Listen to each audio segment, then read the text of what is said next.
मौजूद है या नहीं, पॉइंट नंबर 1। अगर खुदा मौजूद है तो वो अल्लाह है कि जो कुरान का अल्लाह है या नहीं, पॉइंट नंबर 2। इमेजिन करें कि अगर पहला पॉइंट साबित नहीं हुआ तो दूसरा पॉइंट खुद ब खुद फेल हो जाता है। ठीक है, तो अब आप जब ये जो क्रोनोलॉजिकल ऑर्डर है, जब आप इस पर चलेंगे तो तभी तो हम दूसरे स्टेज पर पहुंचेंगे। अगर आप ये चाह रहे हैं कि नहीं मैं पहले अल्लाह को साबित करूं फिर वजूद बारी पर बात करूं। मसला ये है वाजिदी साहब कि आपने बहुत सही बात की कि खुदा जो है पहले उसकी वजूद को साबित करना है और फिर नंबर 2 पे उस वजूद को साबित करना है कि वो खुदा वही अल्लाह है जिसने कुरान मजीद फुरकान हमीद को ऑथर किया।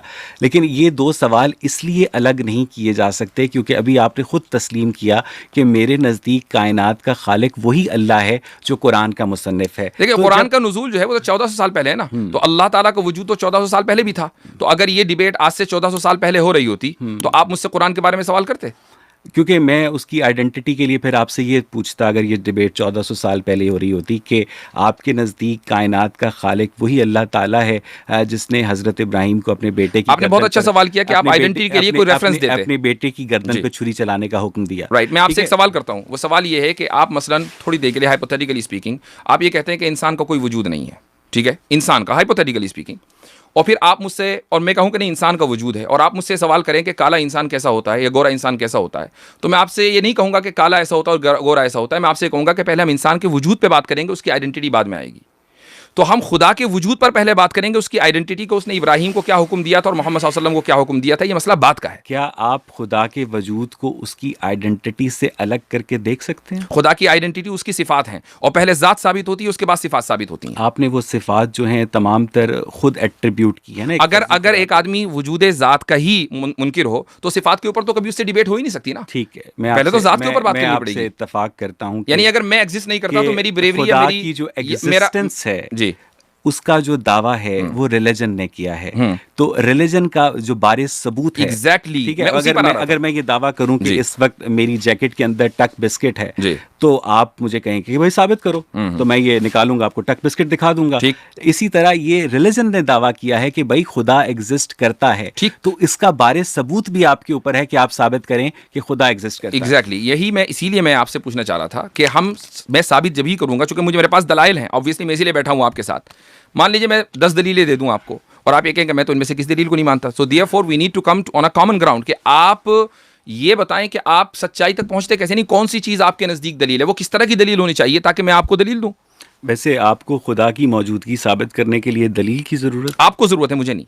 तो आपने कैसे खुदा को पहचाना? मेरी तो फितरत है इंसान की, लेकिन अब आपकी भी फितरत है। नहीं, आपकी भी फितरत है, बाज़ मरतबा फितरत ढक जाती है। मिसाल के तौर पर अगर मैं किस कंप्यूटर के ऊपर कपड़ा डाल दूं तो आप पहचान नहीं पाएंगे कि कंप्यूटर है, लेकिन आपके नजदीक ट्रूथ तक, किसी भी चीज के ट्रूथ तक पहुंचने का आखिर कोई तो तरीका होगा ना। आप डिनाइल में तो नहीं रह सकते कि मैं तो सच्चाई को जानता ही नहीं हूं।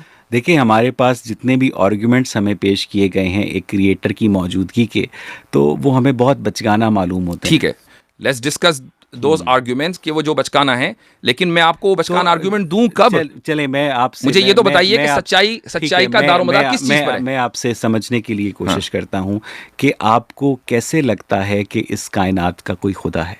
मैं आपसे अगर मैं आपको ये बता दूं, अब मैं ये आइडेंटिटी से हटकर एग्जिस्टेंस पे बात कर रहा हूं, आइडेंटिटी पर हम बाद में आएंगे। आप पहले एग्जिस्टेंस ऑफ गॉड को प्रूव कर दीजिए। तो आप ये नहीं बताएंगे कि मैं कैसे प्रूव करूं, यानी मुझे आपको किस तरह की दलील चाहिए? कि मुझे आप ये बिल्कुल ऐसी ही बात है कि आपको किस तरह का खाना खाना है। भाई आप ये दलील, आपको मेरे पास, आपके पास दलीलों की वैरायटी है। मुझे नहीं लगता अगर आपके पास सॉलिड दलील है तो वो सॉलिड दलील कोई भी हो सकती है। अगर आप मुझे बताइए कि इस कायनात का एक खाने की मिसाल ले लेते हैं। अगर आप सर प्लीज, इस कायनात का एक खुदा है, ये दावा रिलीजन ने किया है, आपने किया है, मैंने नहीं किया, हमें नहीं, इससे पहले हमें नहीं पता था। अब आप इस दावे को किसी भी ऐसी दलील से साबित कर दें जो मुझे समझ आ जाए, जो हमारे ऑडियंस को समझ आ जाए। ठीक, आपने खाने की मिसाल दी कि जी आप किस तरह का खाना खाएंगे, बात बिल्कुल सही है। ये सवाल उस वक्त नामाकूल होगा कि जब आप खाने के वजूद पर यकीन रखते हो, फिर मैं पूछूंगा आप किस तरह का खाना खाएंगे। लेकिन अगर आप खाने के वजूद पे ही यकीन न रखते हो और मैं फिर आपसे पूछूंगा आप पिज्जा खाएंगे या बर्गर खाएंगे, तो ये सवाल बिल्कुल नामाकूल होगा, क्योंकि आप ये कह सकते हैं कि खाने का तो वजूद ही नहीं है, आप मुझसे किस तरह का खाना पूछ रहे हैं। खुदा की मौजूदगी की दलील की जो किस्म दरियाफ्त की थी, आपने खुदा को की जो दलील है उसको आपने खाने से कंपेयर कर दिया है। नहीं, आपने किया, उसका जवाब दे रहा हूं। दलील को कंपेयर किया है, मैंने दलील को खाने से कंपेयर किया है, मैंने खुदा को कंपेयर नहीं किया है। चले हम इस निटी ग्रिटी में पड़े बगैर, हम मुझे सिर्फ ये, आपके नजदीक कोई तो स्टैंडर्ड होगा ना ट्रूथ का। मैं कहता हूं ये सवाल common sense, common Common sense है कि आपका। एक चीज, एक ऐसी हस्ती जो कि ऑल नोइंग, ऑल पावरफुल ठीक, गॉड है, ठीक, common वो sense इस है। टाइम स्पेस Let's agree के on the common fabric sense। को कैसे वजूद में लाई? ठीक, let's agree on the common sense. जी। कॉमन सेंस आपके नजदीक ट्रूथ का मेयार है, राइट? आप मुझसे ये तो नहीं कहेंगे कि भाई उस खुदा को तो डिटेक्ट नहीं किया, किसने देखा? आपके नजदीक देखना कोई जरूरी तो नहीं है। सर, ये जब आप अपनी दलील सामने जी, रखेंगे तो जी। मैं उस दलील के बारे में जो मेरे आजाना सवालात होंगे मैं जी, आपके आगे रखूंगा। जी। फिलहाल हमने गुफ्तगू का आगाज कहीं से तो करना है ना। जी, जी, मुझे बिल्कुल। मुझे मुझे सिर्फ ये बताइए, मुझे जी। समझने के लिए बताइए कि इस कायनात का एक खुदा है जी। जो एक कॉन्शियस डाइटी है, जी। ये आपको कैसे पता ठीक, चला?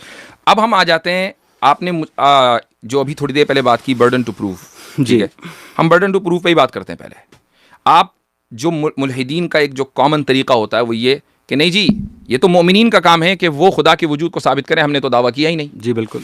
आपने अपनी जो किताबें लिखी हैं जिसमें आपने ह्यूमन हिस्ट्री लिखी है पूरी, अभी हालांकि मैंने वो किताबें नहीं पढ़ी हैं, आपने जो मुख्तसर उसका तारुफ कराया है उसमें आपने क्या लिखा कि भाई इंसान रह रहे थे और अचानक थंडर हुआ, अर्थक्वेक आया, फ्लड आया। अब लोगों को ये पता नहीं था कि करें क्या, तो किसी ने कहा कि नहीं ये देवता ने बनाया है मैंने ये सारे आपको काम। कहा कि ये मैंने अपनी किताब में लिखा है।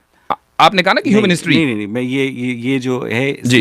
एंथ्रोपोलॉजी का मौजू है। ठीक है, ये आप इसको मानते हैं? साइको एनालिसिस का मौजू आप इसको है। तस्लीम जी, करते मैं हैं? इसको तस्लीम करता ठीक हूं, है। लेकिन ये मैंने अपनी किताब में नहीं ओके, लिखा। मैं अपनी इस बात को वापस ले लेता हूँ, कोई मसला नहीं है, बाद में आदमी भूल चूक हो जाती है, लेकिन बहरहाल आप इसको तस्लीम करते हैं। जी। अब मुझे एक बात बताइए कि जिस आदमी ने ये कहा कि ये सारी चीजें देवता ने बनाई हैं, इंसान तो उससे पहले भी थे, वो तो किसी देवता के कायल नहीं थे। इसका मतलब ये कि आप ये कह रहे हैं कि एथीज्म जो है वो डिफॉल्ट पोजीशन है, तो दावा फिर आपका हुआ असल।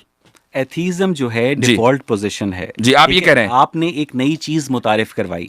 ठीक है, ठीक। आपने ये कहा कि हमने बताया कि नहीं, एथीज्म डिफॉल्ट पोजीशन नहीं है, बल्कि there is a creator of the universe. नहीं, इंसानियत के आगाज में लोग एथीस्ट थे। सर, इंसानियत से पहले कायनात तख्लीक हो चुकी थी ना आपके नजदीक। लोग उस तो इंसान कायनात थे ना। उस कायनात का खालिक कौन था? ये इसका दावा आपने किया कि इस कायनात का खालिक खुदा था। ठीक है। अब आप साबित करें कि इस कायनात का मेरे खालिक खुदा आपकी था। स्क्रीन के ऊपर यहाँ दो अगर आप देख लें, ये कॉलिंस डिक्शनरी है, इसमें जो बर्डन टू प्रूफ अगर आप डालेंगे, इसमें जो एंट्री है वो ये लॉ में, a claimant is someone who asks to be given something which they think they are entitled to. ठीक है, सिंपल सी बात है। आप मुद्दई अगर हैं, यानी मिसाल के तौर पर मैं अपने मकान में रह रहा हूं और आप आकर ये दावा करें कि यासिर साहब ये मकान मेरा है, ठीक है, तो मुद्दई आप होंगे, मैं मुद्दाले होऊंगा, ऑब्वियसली बात है। तो बर्डन टू प्रूफ आपके ऊपर आप होगा। बर्डन ऑफ प्रूफ लेने को तैयार नहीं सुन हैं। लीजिए, मैं मुद्दई, आप मुद्दई होंगे और मैं मुद्दाले होऊंगा। मेरा काम दलील देना नहीं होगा, आपका काम दलील देना होगा। क्यों? इसलिए कि मैं उस मकान में रहता आ रहा हूं। ये इंसानियत शुरू से किसी मरकजी खुदा में बिलीव करती आ रही है। ये यही आपको वजह किसने है, बताया? यही वजह है कि आप